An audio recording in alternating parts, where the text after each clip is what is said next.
My name is Madison Parker, and I'm 35 years old. 5 years ago, I stood in my parents' living room with hospital photos, broken ribs from the husband they needed to keep their business afloat. Marriage requires sacrifice, my mother said, not even looking at the evidence. His family funds our company, my father added coldly. Divorce him and you're disowned. They meant every word.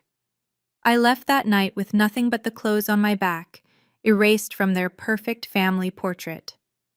Tonight, at my sister's 30th birthday gala in front of Seattle's elite, my mother stood on stage bragging about their unbreakable family values to 200 guests who didn't know I existed. She spoke of loyalty, commitment, and never abandoning family, while the daughter she threw away sat in the audience.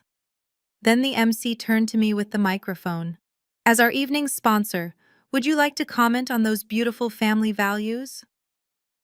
The room went silent. My parents' faces drained of color.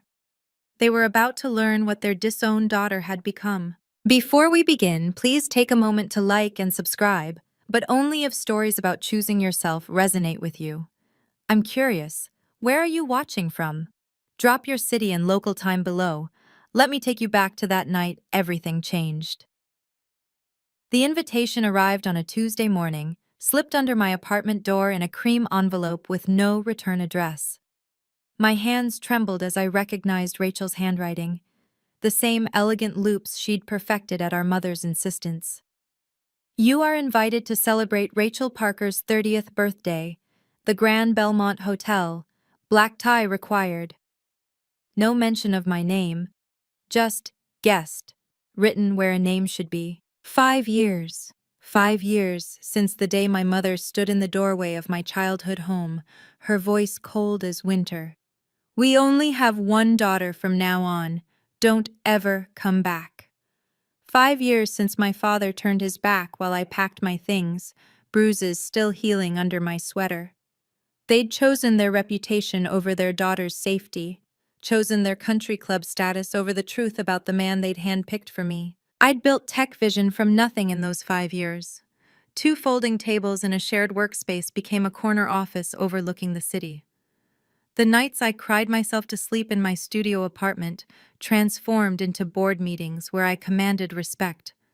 My first successful app launch, my first million in revenue, my Series B funding, every milestone achieved without a single congratulations from the people who raised me.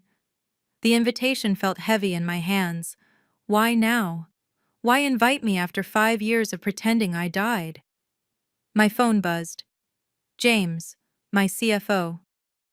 Madison, you need to see the morning news. Porter Industries just announced they're seeking emergency investors. I stared at the invitation again. My parents' company was failing, and suddenly their dead daughter received an invitation, but they had no idea who I'd become or what I was about to acquire. You should go, James said, setting a tablet on my desk showing Porter Industries' plummeting stock price. Not for them, for you. I almost laughed. James had been there through everything, the sleepless nights coding our first platform, the rejections from investors who didn't take a divorced woman seriously, the panic attacks when anyone raised their voice. He'd seen me build an empire while grieving the family that discarded me like yesterday's newspaper. They don't even know Tech Vision exists, I said, tracing the embossed invitation, or that their dead daughter runs it, which is why the timing is perfect. James pulled up another screen. The acquisition papers are ready. Porter Industries doesn't know we're the buyer yet. They think it's some anonymous tech conglomerate. The deal closes Friday morning, 2 days before the party. 2 days before Rachel's celebration at the Grand Belmont, I would own 67% of my father's company. The irony was almost poetic, but sitting alone in my success felt hollow. Every achievement, every milestone, I'd celebrated them with employees and friends, never family. My apartment walls displayed magazine covers featuring my face, Forbes 30 under 40, TechCrunch's founder of the year. Yet on holidays, I still ordered takeout for one. You built this empire while they pretended you died, Madison, James said quietly. Why go back now? I thought about my grandmother's funeral 2 years ago. how my parents had security escort me out when I tried to attend, how Rachel had looked right through me like I was invisible. The whispers from their society friends, "Isn't that the daughter who—" "Because," I finally answered, "they need to see who I became without them, and everyone else needs to know what kind of people they really are." Saturday arrived wrapped in Seattle's morning mist. I stood before my mirror, adjusting the designer dress I'd bought specifically for this moment. Elegant, expensive, undeniably successful. The woman staring back bore no resemblance to the broken girl my parents had discarded. My hands steady now, my spine straight, my eyes clear. Rachel had sent a follow-up email, cold and brief. "Cocktails at 7, dinner at 8, don't make a scene." As if I was the one who'd torn our family apart, as if I was the one who should be ashamed. The Grand Belmont Hotel towered against the evening sky, its windows glowing like watching eyes. Valet attendants in crisp uniforms opened doors for Seattle's elite, while photographers captured arrivals. I recognized several faces from my parents' circle: judges, senators, the old money that ruled this city's social scene. At the entrance, a security guard with an iPad blocked my path. "Name, please?" "Madison Parker." He scrolled, frowned, scrolled again. "I don't see any Madison Parker on the list." "Check again." My voice remained steady, though my pulse quickened. "Ma'am, I've checked 3 times. There's no Parker except the family. Are you perhaps under your married name?" Married name. The assumption stung more than it should have. "No, if you're not on the list, I can't let you in." His tone shifted from professional to suspicious. "This is a private event." Behind him, I glimpsed the ballroom's entrance, heard the distant sound of laughter and champagne glasses clinking. My family was in there, celebrating without me. Again. But this time, I held cards they couldn't imagine. "There must be a mistake," I said, though I knew there wasn't. This was deliberate. Invite me, then humiliate me at the door. Standing at that entrance, rejection hanging between us, I had 2 choices. Leave now and preserve what remained of my dignity. Let them win again. Let them erase me completely.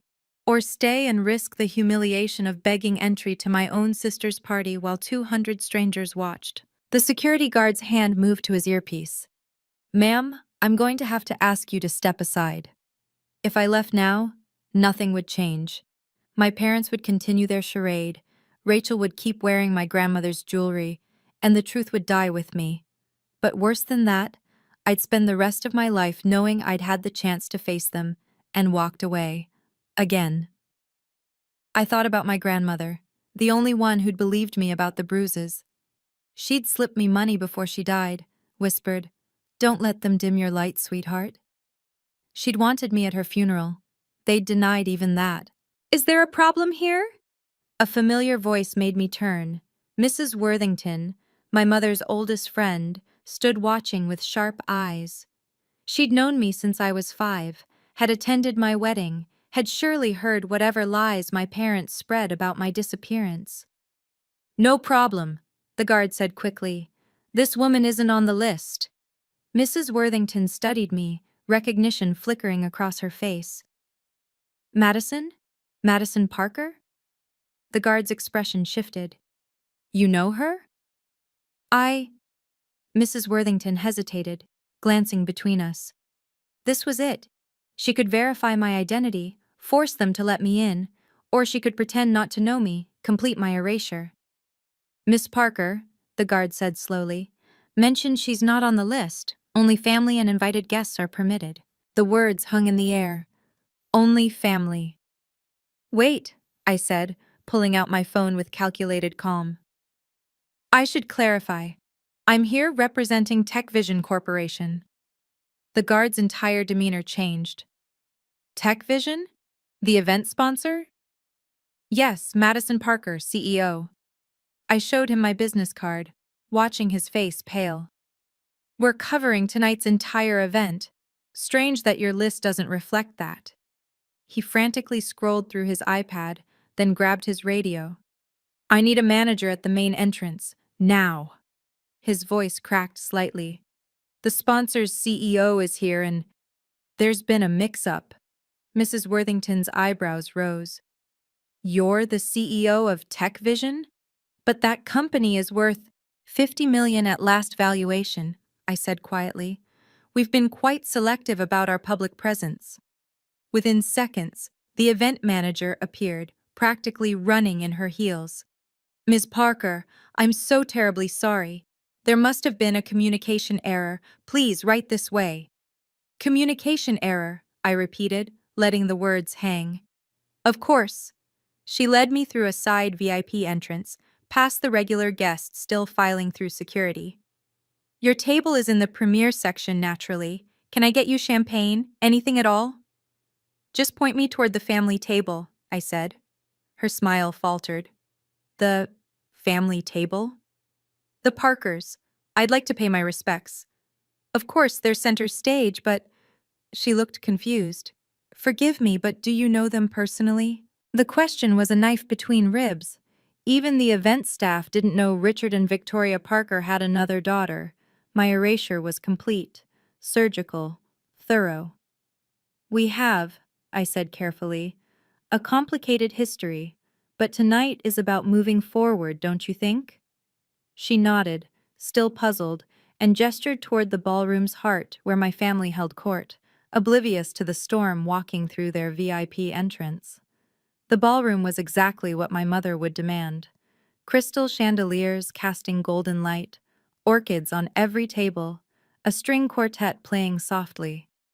I stayed in the shadows near the VIP section, watching my family perform their perfect family act for Seattle's elite.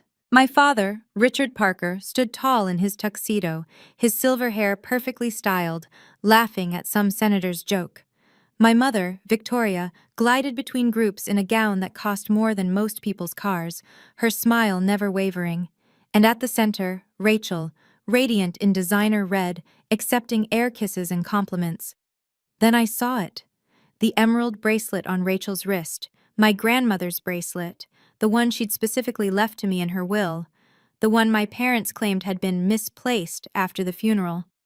She wears it well, doesn't she? My mother's voice carried to a group of women nearby. My mother's bracelet looks perfect on our daughter. She's always been the jewel of our family, our only jewel. The women tittered appreciatively. One asked, Didn't you have another daughter, Margaret Madeline? Madison, Victoria corrected sharply, then smoothed her tone. That was a long time ago. We don't discuss family disappointments at celebrations.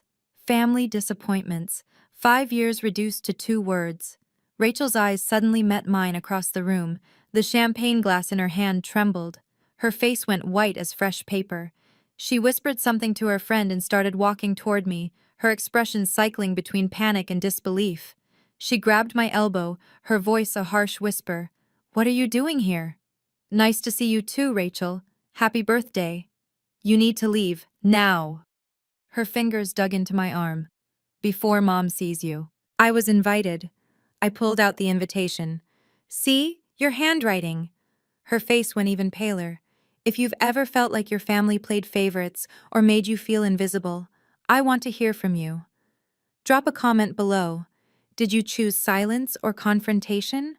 And if you're waiting to see how this confrontation unfolds, make sure to subscribe and hit that notification bell. Trust me, what happens next is worth staying for. Now, back to that moment when everything started to unravel. Rachel dragged me toward a corner alcove, her manicured nails digging crescents into my skin. You can't be here. Do you understand what you're doing? Attending my sister's birthday party? I kept my voice level. How scandalous. Stop it. Her eyes darted toward our parents. This isn't a game. Mom has plans tonight. Important announcements. If she sees you… Announcements? I pulled my arm free. What kind of announcements? Just… Rachel's voice cracked. She's been telling everyone about our perfect family, about how proud she is of her daughter. Singular. She's introducing me to the Worthington son. The merger depends on… The merger? Now things made sense. Porter Industries needs the Worthington capital. Rachel's silence confirmed everything. Our parents were shopping their golden daughter to save their failing company, and my presence threatened their carefully orchestrated performance. "Please," Rachel whispered. "I know you hate us. You have every right. But if you ever cared about me at all, leave now." Cared about you? The words tasted bitter. Where was this concern when security dragged me from grandmother's funeral? When you wore her bracelet knowing she left it to me? Rachel touched the emerald bracelet unconsciously. "Mom said you forfeited everything when you abandoned the family." "I didn't abandon anyone. I escaped." "From what? A beautiful home? Parents who gave you everything?" "From a husband who broke my ribs. Twice." I watched her flinch. But maintaining the Parker reputation mattered more than their daughter's safety, didn't it? "Madison, Rachel?" Our mother's voice cut through the air like a blade. "Who are you talking to in the corner like some teenager?" We both turned. Victoria Parker stood 10 feet away, her perfect smile frozen as her eyes found mine. My mother's face went through a symphony of emotions. Shock, rage, then that practiced composure she'd perfected over decades. She glided over, her voice dropping to a whisper that could cut glass. "What are you doing here?" "Hello, Mother." I kept my tone pleasant. "You look well." "Don't." She positioned herself to block me from the party's view. "You need to leave, now." "I was invited."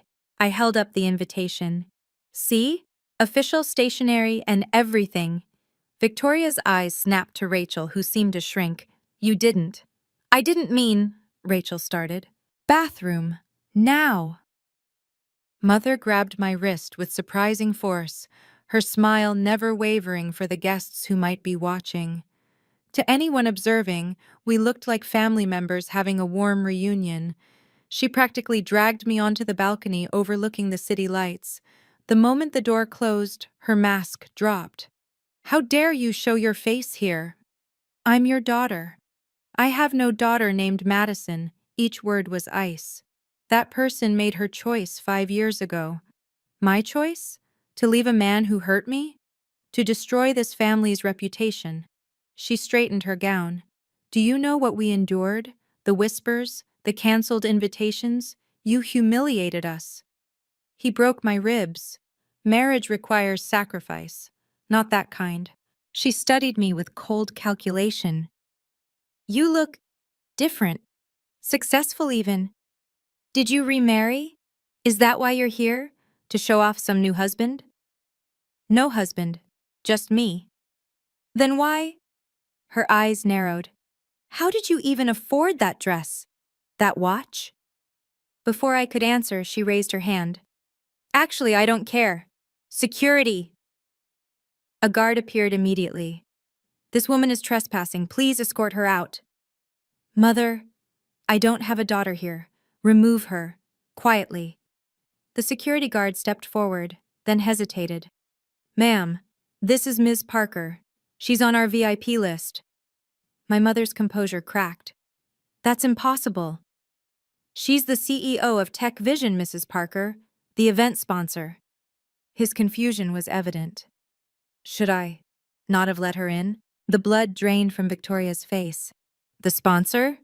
"Yes, ma'am. Tech Vision Corporation is covering tonight's entire event. Ms. Parker's company."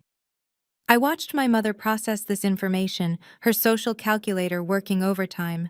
She couldn't throw out the sponsor without causing a scene. The gossip would be catastrophic. But letting me stay meant acknowledging my existence. "There's been a misunderstanding," she said finally, her voice strained. "This woman may represent the sponsor, but she's not welcome at family tables." "Of course," I said smoothly. "I'll keep to the VIP section. I'm here in a professional capacity, after all." The guard looked between us, clearly sensing undercurrents he didn't understand, then excused himself. Victoria stepped close, her whisper venomous. "I don't know what game you're playing, but it won't work. You think money changes anything? You're still the daughter who chose divorce over duty. And you're still the mother who chose reputation over her daughter's safety. Don't you dare." "Mrs. Parker?" The event manager appeared, looking flustered. The chairman of the charity auction wants to thank the sponsor personally. Should I bring him to Ms. Parker? My mother's jaw clenched. That won't be necessary. Actually, I said, I'd be happy to meet him. Please, lead the way. As I walked past my mother, I added quietly, Don't worry, I'll be professional. That's more courtesy than you ever showed me. Her hand shot out, gripping my wrist. This changes nothing between us. You're right, I said. It doesn't. I found James near the bar, looking perfectly at ease in his tuxedo despite being surrounded by Seattle's old money. He raised his whiskey slightly when he saw me, our prearranged signal that everything was proceeding as planned. The acquisition closed this morning at 9, he said quietly when I reached him. You now own 67% of Porter Industries. My father doesn't know yet? The board meeting is Monday. They'll inform him then. James glanced toward where Richard Parker held court with potential investors.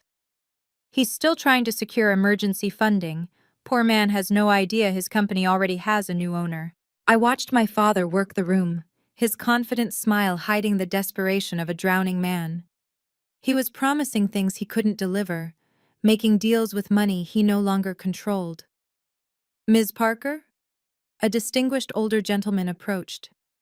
James Smith here tells me you're the brilliant mind behind Tech Vision. My father materialized beside us, drawn by the mention of Tech Vision like a moth to flame. Tech Vision? I've been hoping to connect with someone from your organization. Richard Parker, Porter Industries. He extended his hand to James, completely ignoring me. Actually, James said smoothly, Ms. Parker here is our CEO. My father's hand froze mid-reach. His eyes found mine for the first time in 5 years.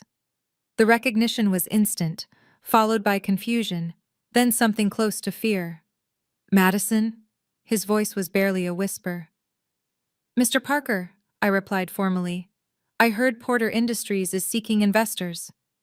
He stared at me, trying to reconcile the discarded daughter with the CEO everyone was discussing. You run Tech Vision? Founded it, built it, and as of this morning, we've made some interesting acquisitions. I let that hang in the air. But tonight's about Rachel. We can discuss business Monday. My father stood frozen, his executive smile cracking at the edges. That's not possible. Tech Vision is worth $50 million at last valuation, the older gentleman supplied helpfully. One of the fastest growing tech companies in the Pacific Northwest. Your daughter's quite accomplished, Richard. She's not. My father caught himself, aware of the listening ears. We haven't been in contact. No, I agreed calmly. Not for 5 years. The gentleman looked between us, sensing the tension. Well, family businesses can be complicated. Excuse me. He retreated diplomatically. Richard grabbed my elbow once he left. What are you playing at? Playing? I removed his hand. I'm working. This is a professional appearance. Don't lie to me. You show up here claiming to run some company. Claiming? James interjected. I assure you, Mr. Parker, Madison built Tech Vision from nothing. While you were pretending she didn't exist, she was creating jobs, innovation, value. My father's phone buzzed. He glanced at it, and his face went gray. An email from the board, no doubt. The subject line would be innocuous, but the content would change everything. Excuse me, he muttered, walking away while opening the email. James watched him go. He's reading it now, the acquisition notice. Let him process it privately. He deserves that much dignity. More than they gave you. That's exactly why I'm different from them. Across the room, I saw Rachel pulling our mother aside, gesturing frantically in my direction. Victoria's face was a mask of forced calm, but her knuckles were white around her champagne glass. The MC began tapping the microphone. Ladies and gentlemen, if you could take your seats, we'll begin the evening's program. The real show was about to begin. Rachel intercepted me as I headed toward the VIP section. Madison, We need to talk. Now you want to talk? After 5 years? I know about the bracelet. She touched grandmother's emerald again. I know she left it to you. Mom told me it was lost, but last month I found the will. The real one. I studied my sister's face. Was this genuine guilt or strategic manipulation?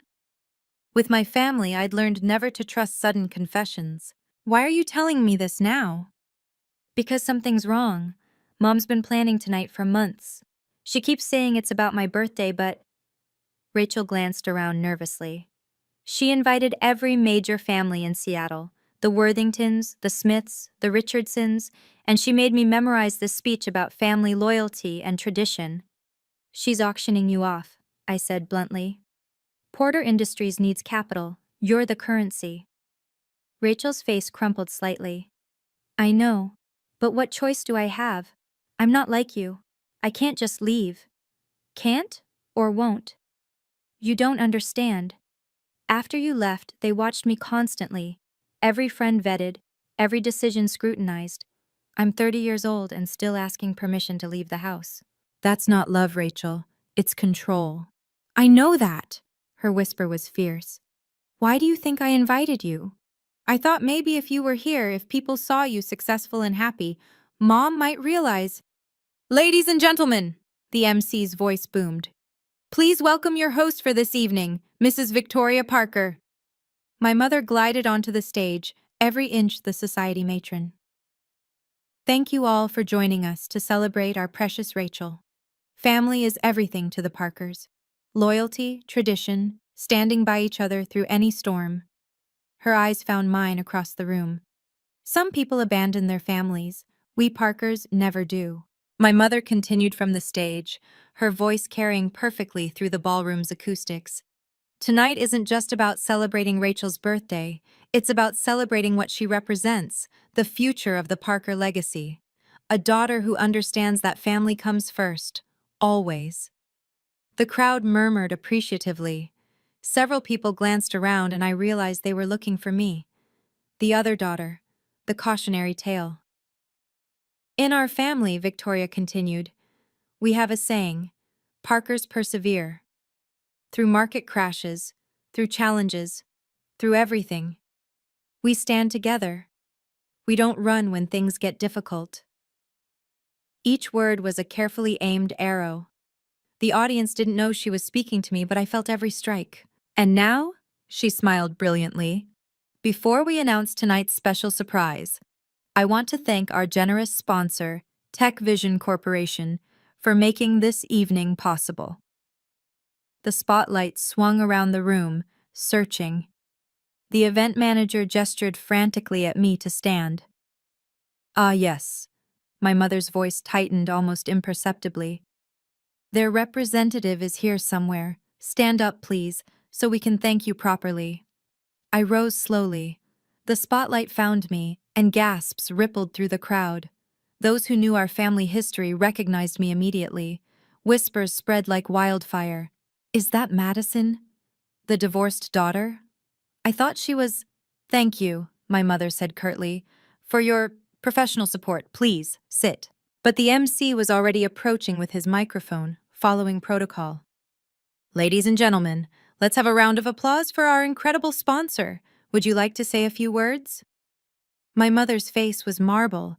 She couldn't refuse without seeming ungracious. The trap she'd set for me had caught her instead. I took the microphone. Thank you. I'm honored to be here tonight. The room held its breath. Family loyalty, my mother interjected before I could continue, taking back control of the narrative. It's what distinguishes the worthy from the weak. The Parkers have built our reputation on unshakable family bonds. 3 generations of staying together, no matter what. She was looking directly at me now, her smile sharp as glass. We've never had a divorce in our family line. Never had anyone abandon their vows, their responsibilities, their sacred commitments. That's what makes us who we are.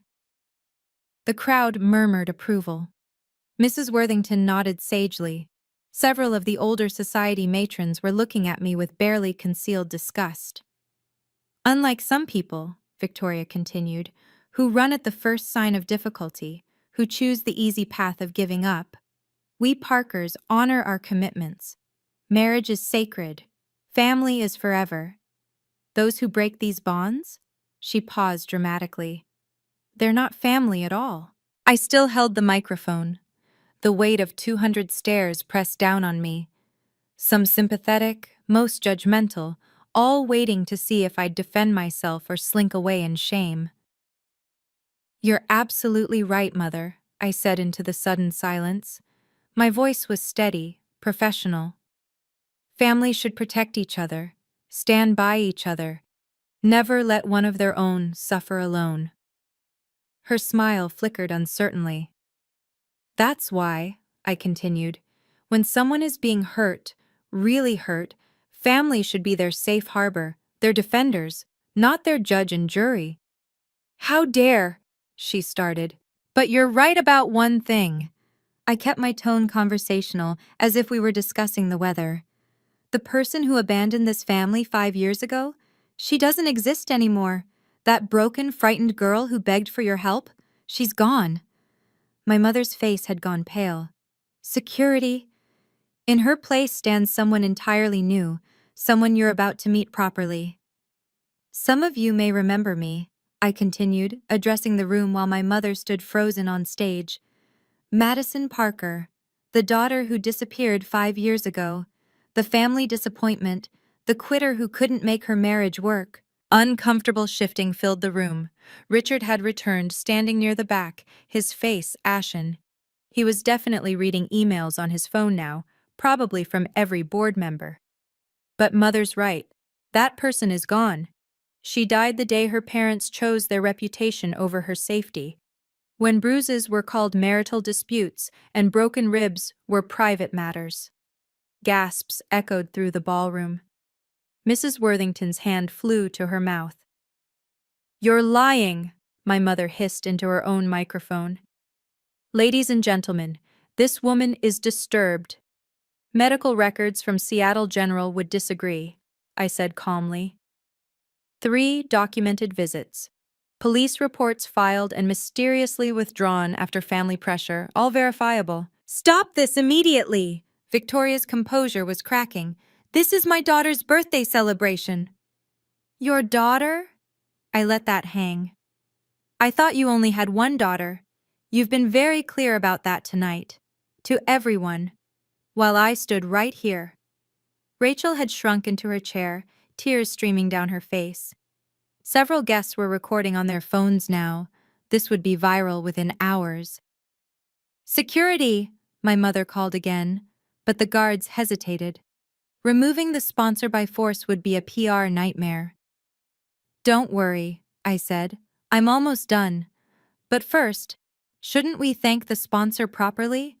After all, Tech Vision paid for every glass of champagne you're drinking, every orchid on your tables, every note the quartet has played.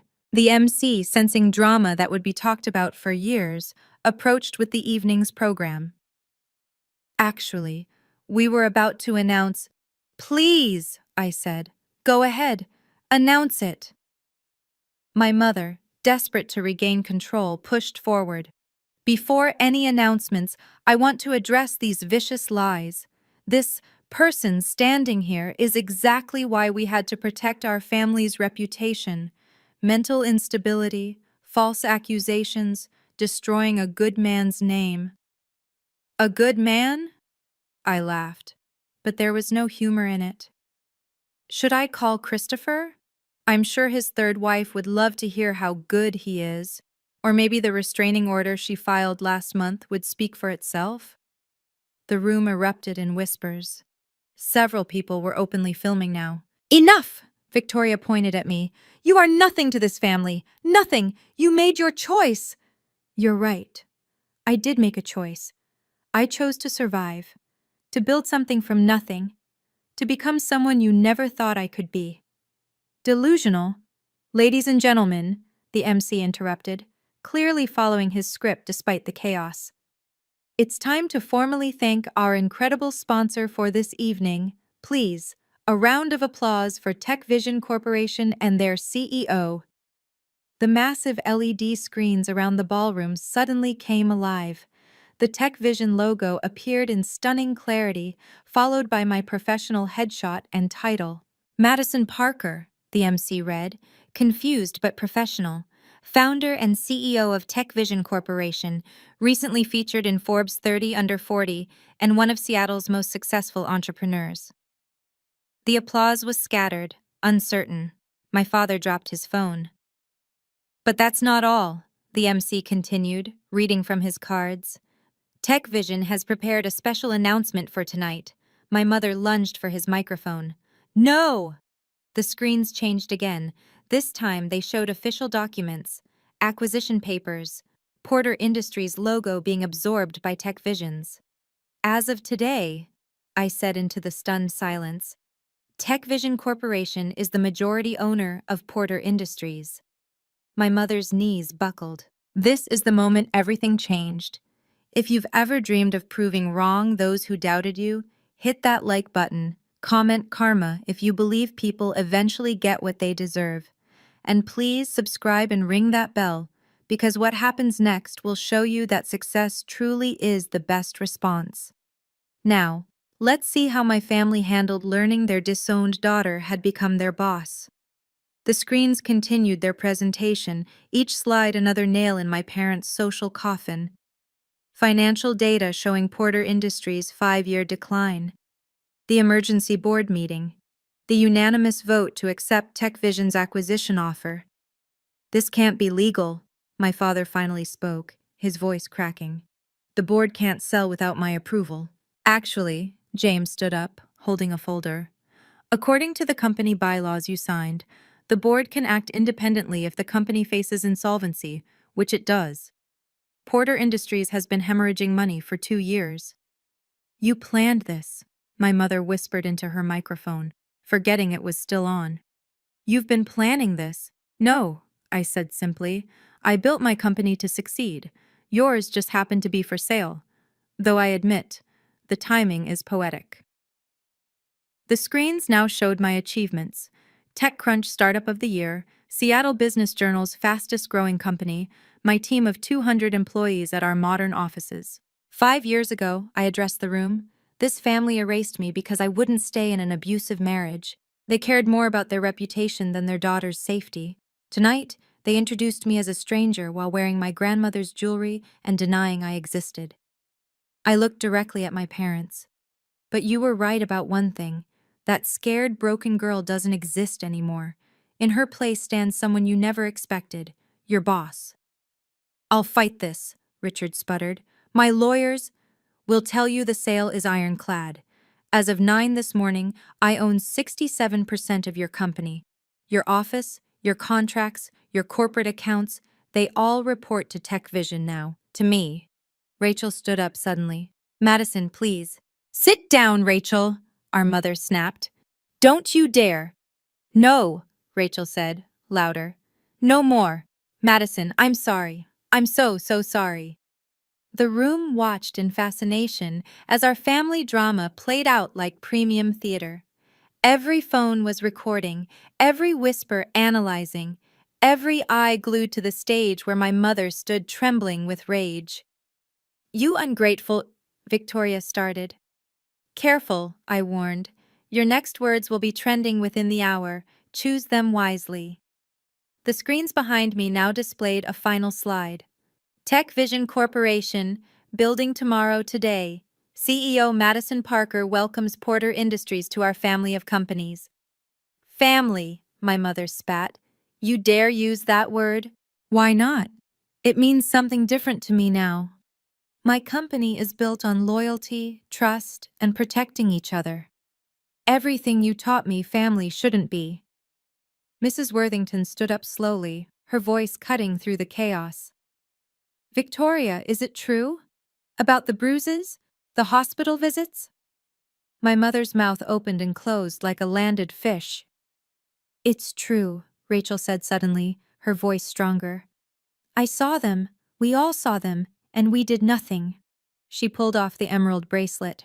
This isn't even mine. Grandmother left it to Madison. We lied about that too. Rachel, Richard barked.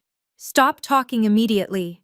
No, Rachel walked toward me, holding out the bracelet. I'm 30 years old, and I'm done being your perfect puppet. Madison was brave enough to leave. I should have defended her. The room erupted. Society matrons whispered behind their hands. Business partners exchanged worried glances. The Worthington merger was definitely dead now. This is what you wanted? My mother's voice was ice. To humiliate us? Destroy us? I wanted a family who loved me more than their reputation, I said quietly. When I couldn't have that, I built something better. Your destruction? You did that yourselves. Get out, she whispered. Get out of my event. Your event? I smiled. Check the contracts. This is Tech Vision's event now. As the sponsor and now owner of Porter Industries, I continued, my voice carrying clearly, I have a few announcements. First, effective Monday morning, there will be a full restructuring of Porter Industries leadership. My father's phone was ringing nonstop now. Board members, investors, partners, all seeing the news spreading across social media in real time. Second, all existing contracts will be reviewed for ethical compliance. That includes the proposed Worthington merger, which appears to involve some interesting conflicts of interest. Mr. Worthington stood up abruptly, pulling his wife toward the exit. Others began to follow. Third, I looked directly at my father. Richard Parker, you have two options. Resign with a modest severance package, or remain as regional operations manager, reporting directly to my appointed CEO. You can't, he started. The board already approved it. Check your email. The one marked urgent that you've been ignoring for the last 20 minutes. His hands shook as he looked at his phone. My mother had gone completely white, swaying on her feet. This is revenge, she said weakly. No. Revenge would be releasing the photos from my hospital visits, the recordings of Dad pressuring the police to drop charges, the emails where you called me damaged goods and said I was better off dead than divorced. Gasps rippled through the remaining crowd. This isn't revenge, I continued. This is consequence. For 5 years, you've lived without consequences. That ends tonight. Madison, Rachel stepped forward, still holding the bracelet. What about me? I know I don't deserve. You were 25 and dependent on them, I said. I don't blame you, Rachel, but I don't trust you either. That's something you'll have to earn. She nodded, tears flowing freely. I understand. Ladies and gentlemen, I addressed the room, enjoy the rest of your evening. Everything's paid for. I stepped down from the stage, the click of my heels echoing in the stunned silence.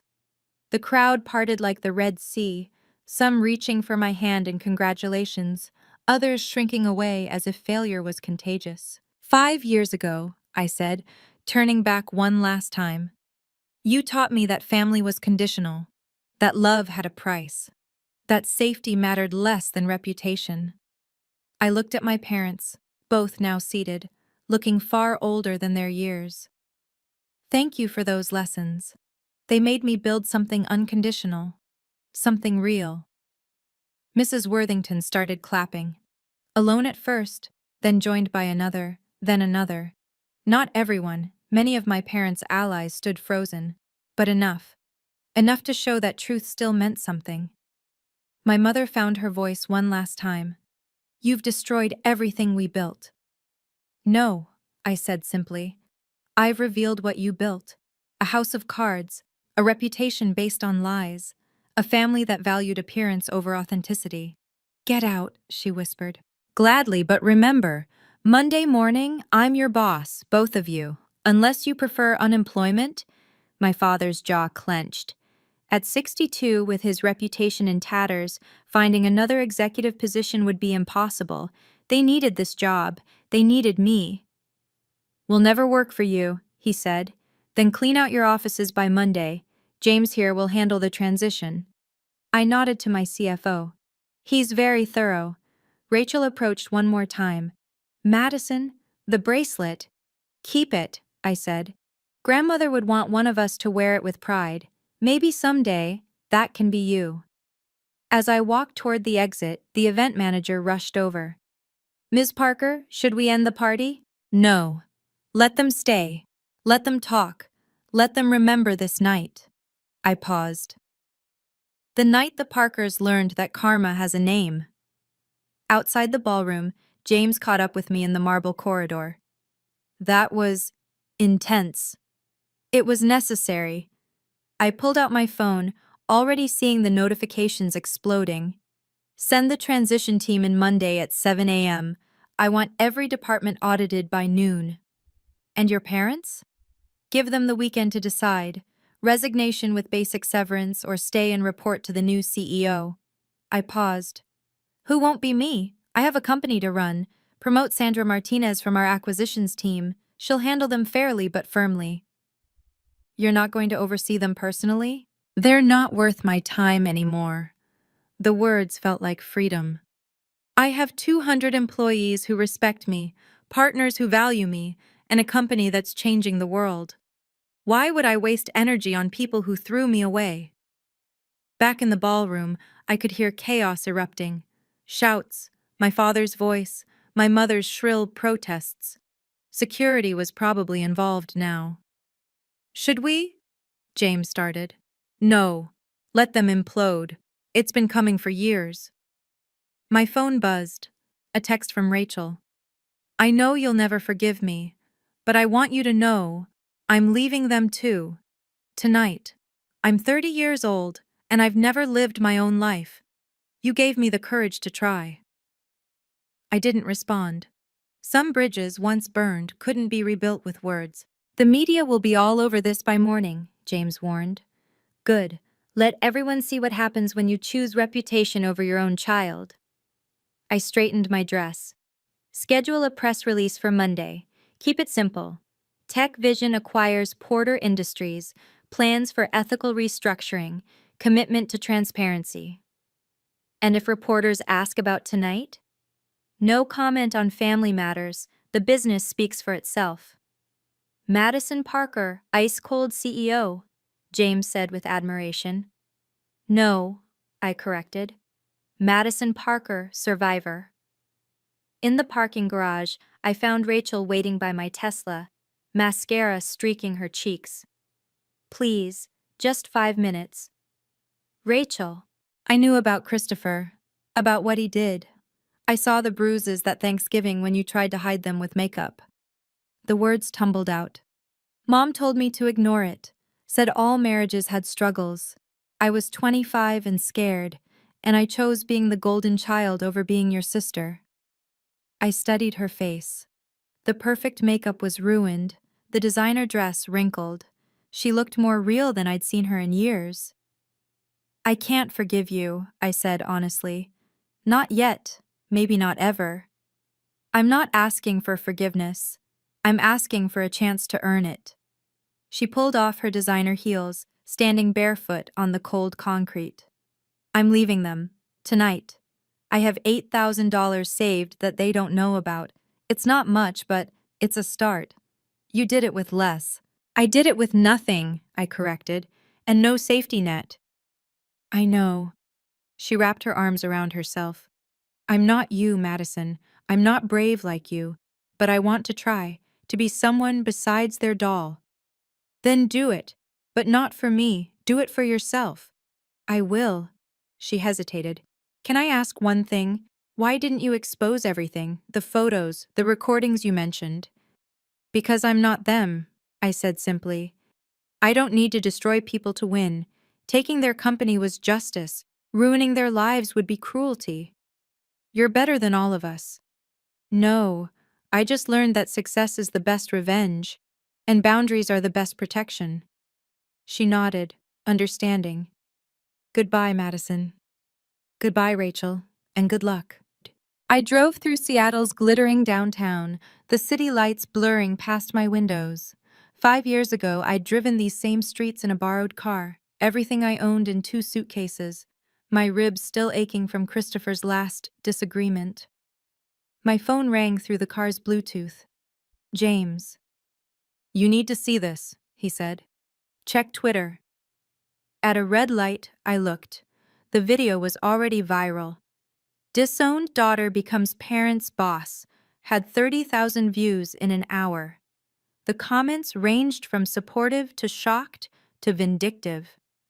The board's thrilled, James continued. Porter Industries stock is up 8% in after-hours trading. Investors love the narrative of new leadership. It's not a narrative, it's the truth. I know. That's why it's working. He paused. How do you feel? I thought about it. Empty, full, everything at once. That's normal. You just faced down your demons in front of Seattle's elite. They're not demons, James. They're just people. Flawed, selfish people who happen to be my parents. Most people couldn't have done what you did tonight. Most people don't have to. I pulled into my building's garage. I didn't buy their company for revenge. I bought it because I could. Because it was a smart business decision. The fact that it was theirs? Just poetry. Very expensive poetry. Worth every penny. I parked in my reserved spot. CEO parking. Earned, not inherited. James, thank you. For being there. For having the papers ready. For everything. That's what family does, he said, then caught himself. Sorry, I didn't mean… No, I interrupted. You're right, that's exactly what family does. Real family. Chosen family. See you Monday, boss? See you Monday. We have a company to integrate. 2 companies now. Still just one. Tech Vision. Porter Industries doesn't exist anymore. Just like the daughter they disowned. By Sunday morning, the video had 2 million views. My phone hadn't stopped buzzing. Reporters, investors, distant relatives suddenly remembering I existed. I turned it off and sat in my apartment's floor-to-ceiling windows, watching Seattle wake up. The headlines were everything. Disowned daughter's ultimate revenge. Seattle Times. From abandon to acquisition. TechCrunch. The Parker family implosion. Business Insider. My favorite was from Forbes. Madison Parker shows why betting against women in tech is a losing game. My lawyer called. Your parents' attorney reached out. They want to negotiate. There's nothing to negotiate. They take the offer or they don't. They're threatening to sue, claiming coercion, emotional distress. With what money? Their accounts are frozen pending the audit. Besides, everything was done legally. The board voted. The papers are signed. They're desperate, Madison. They were desperate before. Now they're just faced with consequences. After I hung up, I opened my laptop. Emails flooded in. Employees congratulating me, competitors wanting to talk, Rachel saying she'd found a studio apartment. One email stood out, from Richard Parker. The subject line, please. I almost deleted it unread. Almost. Madison, I know I have no right to ask for anything, but your mother is in the hospital. Panic attack, they're saying. Possibly cardiac event. I'm not asking for forgiveness or mercy. I'm asking you to remember that despite everything, she gave you life. Please don't let her last memory be of last night. Richard. I stared at the screen. The man who turned his back while I packed. Who chose his reputation over my safety. Who pretended I died rather than admit his failure as a father. Now he wanted compassion? The irony was perfect, and perfectly painful. I didn't go to the hospital, but I did call. She's stable, Richard said when he answered, his voice hollow. Sedated. The doctors say it's stress-induced cardiomyopathy. Broken heart syndrome, I said. Ironic. Madison, I'm calling as CEO of Tech Vision to inform you that your wife's medical expenses will be covered under Porter Industries' existing insurance plan, which will maintain through the transition. That's all. That's not why I emailed. Yes, it is. You're worried about medical bills, about losing the house, about becoming the people you used to look down on. I kept my voice professional. The offer stands. Regional manager position, standard salary, full benefits, take it or leave it. You want me to work for you? I want you to work for Sandra Martinez, our new Porter Industries CEO. I have better things to do than manage you. Silence. Then, we gave you everything. You gave me things: cars, clothes, a wedding to a man who hurt me. You never gave me what I needed: parents who loved me more than their image. We did love you. No, you loved the idea of me, the perfect daughter who'd marry well and produce grandchildren and maintain your status. When I became inconvenient, you erased me. That's not. Monday morning, 7 a.m., yes or no, that's all I need to know. Your mother will never agree to this. Then she can file for unemployment. I hear it takes 8 to 12 weeks to process. More silence. Finally, I'll be there Monday. Good, don't be late. Sandra values punctuality. Madison, wait. I hung up. There was nothing left to say. They'd made their choice 5 years ago. Now they had to live with it. Monday arrived gray and drizzling, perfect Seattle weather for a corporate takeover. I arrived at Tech Vision's offices at 6 a.m., an hour before the transition team would enter Porter Industries. Sandra Martinez was already there, reviewing files. You sure you want me handling this? Your parents aren't going to make it easy. That's why I chose you. You're brilliant, fair, and take no bullshit. I handed her the transition plans. Treat them like any other employees, no special consideration, positive or negative. And if they cause problems? Document everything. 3 strikes, they're out, same as anyone. At 7:15, my phone rang. Sandra. Your father's here, sitting in what used to be his office. He looks broken. He'll adjust. Your mother? Not here yet. She never came. At noon, Victoria Parker walked into Tech Vision's lobby instead, wearing sunglasses and her best Chanel suit, demanding to see me. Security called up. There's a Mrs. Parker here. No appointment. Should we? Conference room 3, 5 minutes, no more. She looked older, smaller somehow. The perfect posture was gone, replaced by something fragile. You win, she said without preamble. This wasn't a competition. Wasn't it? She removed her sunglasses, revealing red-rimmed eyes. You took everything. I took a failing company. You lost everything else on your own. I'm not here to work for you. I know. I'm here to tell you that you're not my daughter. Not anymore. Not ever again. I haven't been your daughter for 5 years. You're just making it official now? She stood to leave, then turned back.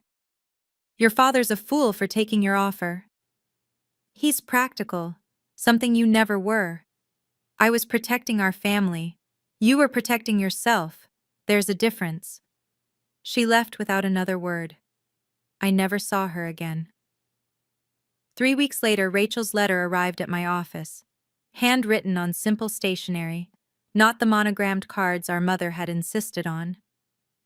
Madison, I'm writing because I need you to know something even if you never respond. I'm in therapy now, unpacking 30 years of being molded into their perfect doll.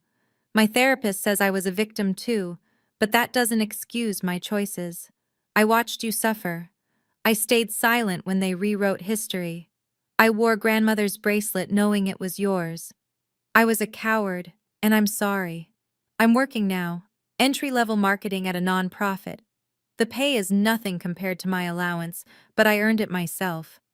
I'm learning who Rachel Parker is when she's not performing for approval. Dad told me he's working for your company now. He says you treat him fairly, which is more than he deserves. Mom moved to her sisters in California. She tells everyone you're dead.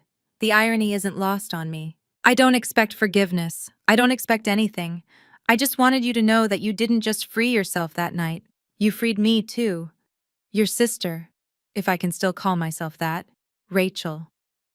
I read it twice, then filed it away.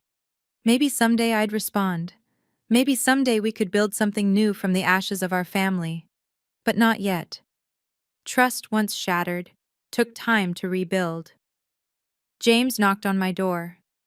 The Times wants a follow-up interview. 1 month later, how does it feel? Tell them no comment on family matters, but they can quote this. Tech Vision's acquisition of Porter Industries is proceeding smoothly. We're committed to ethical business practices and supporting our employees through the transition. Nothing about your parents? What parents? I'm an orphan who built an empire. That's the only story that matters now. 6 months in, Porter Industries was unrecognizable. Sandra had restructured everything. New policies, new leadership, new culture. The company that had hemorrhaged money for years posted its first profitable quarter under TechVision's umbrella. Richard Parker had become exactly what I'd offered. A regional manager, nothing more, nothing less. Sandra reported he was competent, quiet, and never mentioned our relationship. He ate lunch alone, left at exactly 5 p.m., and treated everyone with the careful politeness of a man walking on ice. He's actually good at his job, Sandra told me during our monthly review. When he's not playing CEO, he knows operations. Then he keeps the position.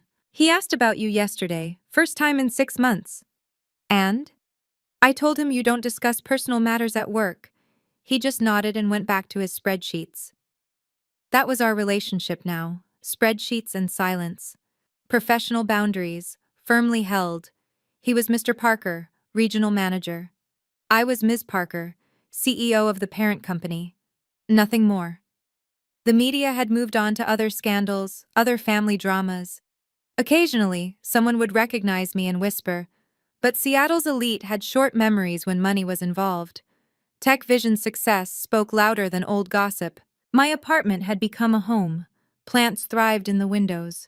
Art covered the walls. Pieces I'd chosen, not inherited. Friends came for dinner, real friends, chosen family. We laughed without performing, talked without calculating, existed without conditions. You look happy, James said one evening over takeout in my office. Really happy, not just successful. Happy. I am, I realized with surprise. For the first time in my life, I'm exactly where I want to be. No regrets about that night? None. They gave me the greatest gift. Freedom. I just had to be brave enough to take it. My therapist's office had become a sanctuary, a place where Madison Parker, the CEO, could just be Madison. Dr. Smith, no relation to James, had been recommended by a founder friend who'd also survived family trauma. How do you feel about your father working for your company? She asked during our year anniversary session, 1 year since the birthday party. I nothing him, I said. He exists in spreadsheets and quarterly reports, that's all. And your mother? Gone. Moved to California, I heard. Posts on Facebook about her one daughter, Rachel, who disappointed her by becoming independent. That doesn't hurt? It hurt 5 years ago when they chose reputation over my safety. Now? It's just confirmation of what I always knew. Their love was conditional. And Rachel? She sends letters. I don't respond, but I read them. She's in therapy too. Working at a nonprofit. Dating someone they'd hate. A teacher with no trust fund. I almost smiled. She's becoming real. Will you ever respond? Maybe. When I'm ready. When it's for me, not for her. Dr. Smith nodded. You've built impressive boundaries. I had good teachers. They showed me exactly what not to do. Do you think you'll ever forgive them? I thought about it. Forgiveness implies they deserve absolution. They don't. But I've released the anger. It was too heavy to carry while building my life. That's its own kind of forgiveness, forgiving yourself for surviving. That night, I stood in my apartment, looking at Seattle's skyline. Somewhere out there, my father was probably reviewing reports for tomorrow. My mother was telling strangers she had one daughter. Rachel was maybe writing another letter. And I was here, whole, successful, free. The girl they'd thrown away had become everything they'd never believed possible. Boundaries aren't walls, I told the audience at the Women in Tech Summit. They're bridges, bridges that only lower for those who've earned passage. 200 female founders listened intently. My story had become Silicon Valley legend, but I rarely spoke about it publicly. Today felt different, necessary. When someone shows you who they are, believe them. When they choose reputation over your safety, status over your suffering, their comfort over your truth, believe that's who they are. I clicked to my next slide. A photo of me at 25, bruised but smiling. This was me the day I left everything. No money, no family, no plan. Just the absolute certainty that staying would kill me. Gasps rippled through the crowd. 5 years later, I owned the company that had been my father's pride. Not for revenge, for justice. There's a difference. Next slide. Tech Vision's logo. Revenge wants to hurt. Justice wants to heal. Revenge destroys. Justice builds. But what about forgiveness? Someone called out. Forgiveness isn't required for healing. You can move forward without absolving those who hurt you. You can succeed without their apology. You can thrive without their recognition. I paused. Forgiveness, if it comes, is for you, not them. Do you regret exposing them publicly? I regret that it was necessary. I regret having parents who valued their image over my safety.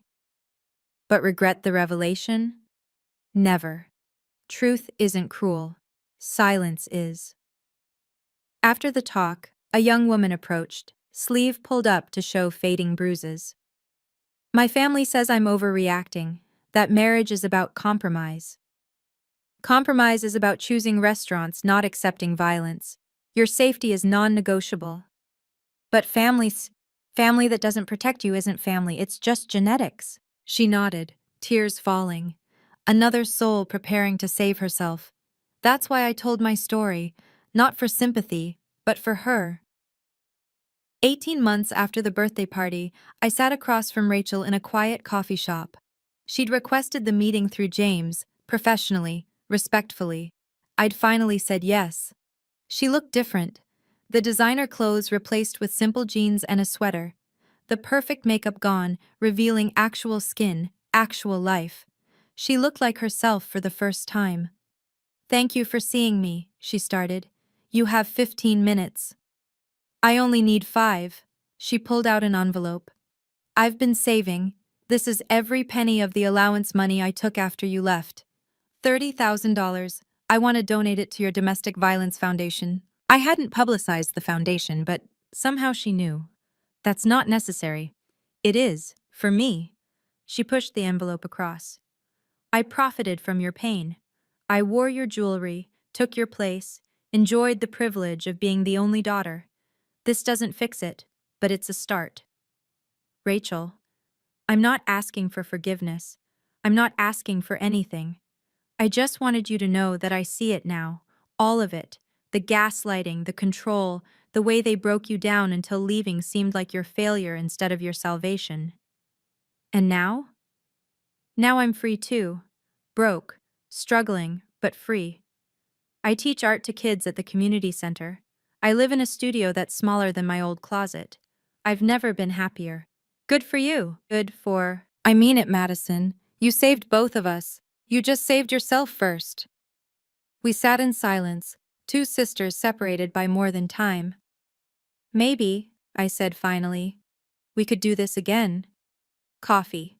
Once a month. No promises, no expectations. Just coffee." Her smile was small but real. "I'd like that." Baby steps, but honest ones. 5 years. That's how long it took to go from disowned daughter to CEO. 5 years to build an empire from nothing but determination and code. 5 years to prove that family isn't about blood. It's about choice. I stood in my office looking at the wall of achievements, magazine covers, awards, photos with my team. Not a single family photo. That used to hurt. Now it felt honest. My parents gave me the greatest gift when they threw me away, permission to become myself. They meant to punish me, but they freed me. They meant to diminish me, but they forced me to grow. They meant to erase me, but they made me impossible to ignore. Sometimes, I tell people who ask, the greatest gift a toxic family can give you is letting you go. Richard Parker still works for Porter Industries, now fully integrated into Tech Vision. He's employee number 847, nothing more. Victoria lives in California, telling anyone who'll listen that she has no daughters now. Rachel disappointed her too by choosing freedom. Rachel and I have coffee monthly. We're not sisters yet, maybe never will be, but we're two women who survived the same storm, building something careful and real from shared wreckage. My chosen family grows stronger every day. James, my team, friends who celebrate my victories and support my struggles. They show up, they stay, they love without conditions. That's what family really means. If you're reading this still trapped in someone else's definition of family, know this: leaving isn't failure, it's survival. Boundaries aren't cruel, they're necessary. And success, real success, isn't about proving them wrong, it's about proving yourself right. You're worth safety, you're worth respect, you're worth unconditional love. And if they can't give you that, build it yourself. You're stronger than you know. If this story resonated with you, please share it with someone who needs to hear it. Comment boundaries. If you've had to choose between family and freedom, what did you choose? Forgiveness or moving forward? Subscribe for more stories about resilience, success, and the courage to choose yourself. Remember, family isn't about blood, it's about who shows up when life falls apart. Your chosen family is still family.